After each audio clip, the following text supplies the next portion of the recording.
Let's get an analysis of yesterday's developments in the impeachment hearing, particularly the findings on the Vice President's financial records. Joining us is political strategist Malu Tequia. Ma'am, thank you for joining us. Hi, good morning, Diego. Good morning. Ay, ako Ma'am? na ulit. Sayang. Nako, we're really having Good morning, trouble. Angela. Pasensya Ayun. na kayo. Medyo may Hello? Yes, Yeah. ma'am. Can you hear me? Yes, we can Okay. hear you. So good morning to everyone. I'm sorry for the technical glitch. Yeah, ganun It's po okay. As talaga. long as even if we can have you by voice, okay na po yan. Okay. Alright, ma'am, let's start off now. I'm sure you were monitoring yesterday's developments sa hearing ng Justice Committee. Ano po ang reaction nyo dito sa mga bagong lumabas? Siguro, Diego, ang pinaka-importante doon is ano ba ang impeachable officer at kailan ang dapat years in terms of the financial records ang dapat yung tingnan. Ang problema dito sa naratibo ng House Justice Committee nagsimula nung vice mayor siya, which is 2007. Vice mayor to vice president. Ang vice mayor at mayor hindi impeachable officer 'yan. So those years are not subject to any impeachment. Ang napaka-importante dyan, she is being impeached as vice president, and the vice president started in 2022 to the present. So that's supposedly a total of 22, 23, 24, 25, 4 years of financial records. What they presented was from the very beginning, because the narrative was to establish there was accumulated wealth, whether that is illegal or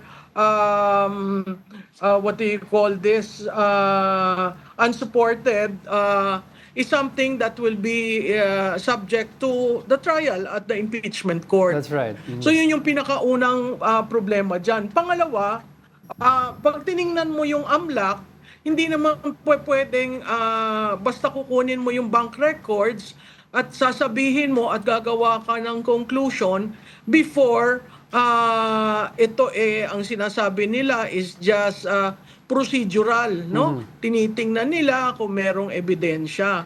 Pero yung ebidensyang yan dapat kalakip doon sa affidavit na na-file. Wala namang SALN, walang AMLAC record, walang BIR, walang SEC. So makikita mo talaga dito, fishing expedition. What can stick to their narrative na may unexplained wealth siya, ay yun yung evidence na kinukuha. So kung babalik tayo dun sa AMLAC, ang sinasabi doon is transaction, no? Ang kanilang conclusion, 6.77 billion, 6.7 billion represents the aggregate bank transactions over 19 years. Tayo lahat may bangko, tayong tatlo. Yung transactions natin since the time we opened our depository account, that can mean so much across the number of years, but that doesn't mean that is the cash on bank. Cash in bank, no? Pagkatapos merong sinabi pa rin si AMLAC doon na yung tinatawag na 630 covered transactions daw in 20 years. Maliit yun. Kung 630 in 20 years. Bakit? Lumalabas kasi doon sa 630 covered transaction reports in 20 years, 31 ang covered transactions a year, o 2.6 a month. Meaning, 2 beses lang ako nag-transact sa bangko. 'Di ba? Tapos, dun sa sinabi nila rin, of the 630, merong 33 suspicious transaction records. So kung pupunta tayo dun sa covered transaction reports, lahat ng may bangko, nagagawa yan.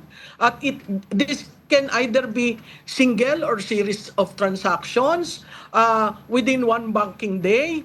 At pag nag-exceed 500, yun, red flag.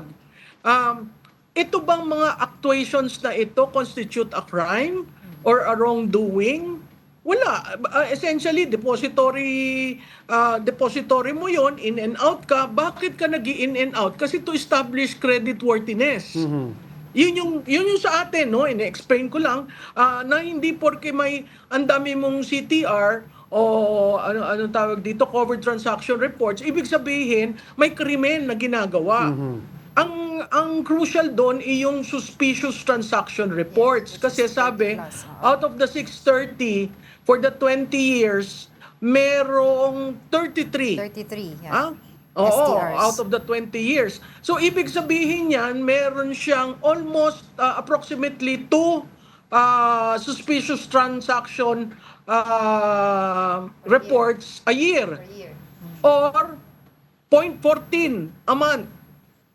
O anong ibig sabihin nun? Sa suspicious transaction account kasi, it can either lead to a ground to suspect that yung transaction or a pattern of transaction is linked to money laundering, fraud or illegal activity. Ang claim nga nila, pumapasok daw doon yung droga. Terrorism financing, lahat yan nasa AMLAC law. No? Or may attempts to hide the true source of funds.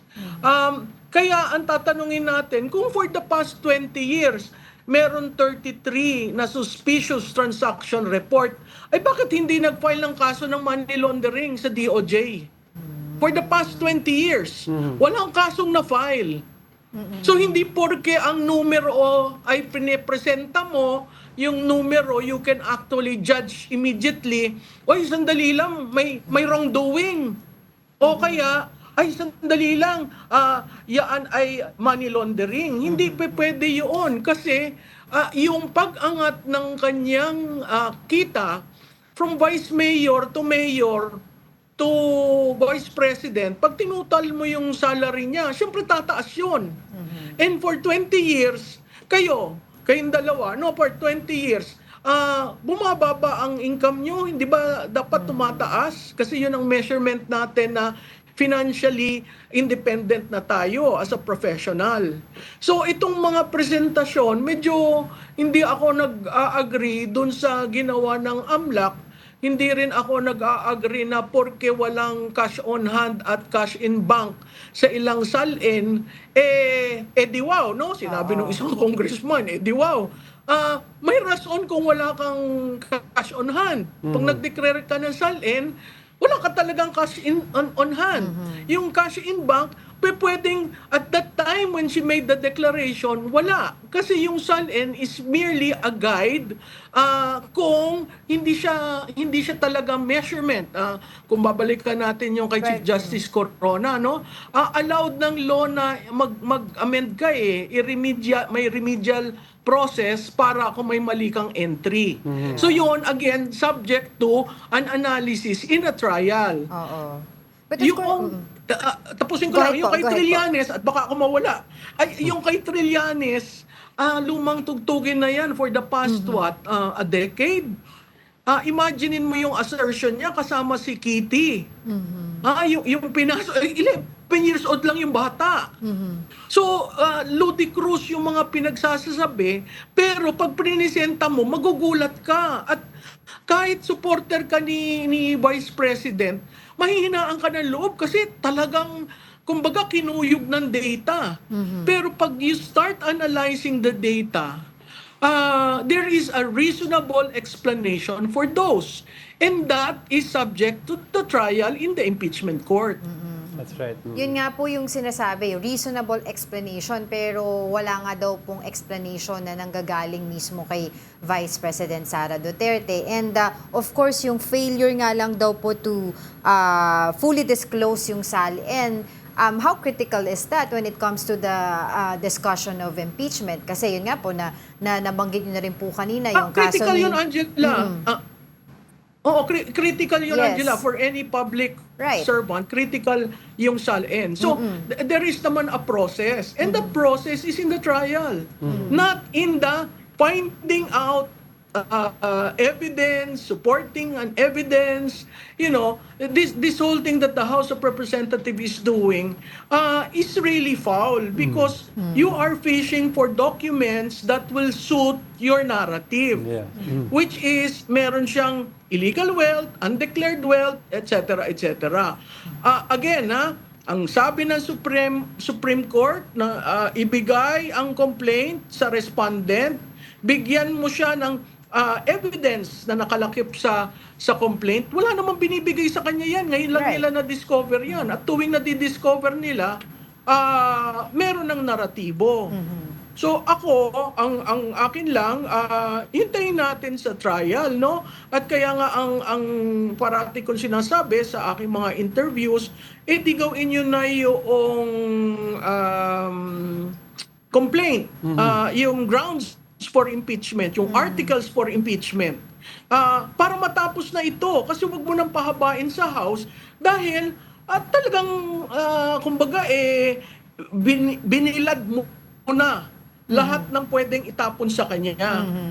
It's about time that the Vice President is given the chance in an impeachment court to present her evidence on the matters raised because these things can be explained. Oh, well, we have wala na po Wala nang tayong questions mo sana. wala pa tayong question pero wala na po tayong oras, but maraming salamat po as always sa inyong insights, political strategist Malu Tiquia. Thank you so much po. Salamat.